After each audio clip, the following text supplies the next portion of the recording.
প্রিয় ভাইয়েরা, আমরা অনেক সময় আমাদের বাস্তব জিন্দগিতে অনেক রকম সমস্যার সম্মুখীন আমরা হই।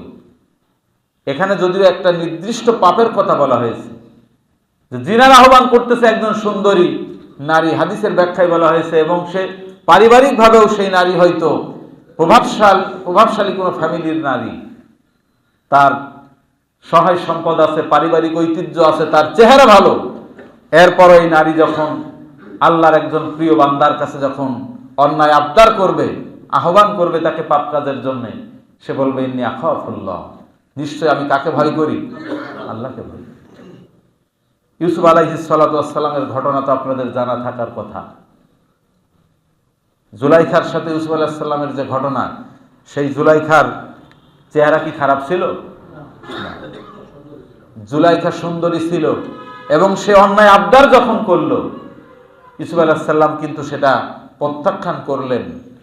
এরপরে যখন তিনি পিছন দিকে চলে আসতেছেন ফিরে, তখন তার জামা পর্যন্ত সে টেনে ধরেছে। প্রিয় ভাইরা, তাহলে আল্লাহর প্রিয় বান্দা যারা হবে, এখানে যদি একটা নির্দিষ্ট পাপের কথা বলা হয়েছে, কিন্তু প্রত্যেকটা পাপই হচ্ছে আমাদের জন্য ক্ষতিকর। এই ক্ষতিকর পাপ থেকে নিজেদেরকে বিরত রাখা, এর একমাত্র উপায় হচ্ছে তাকওয়া। একমাত্র উপায় কি?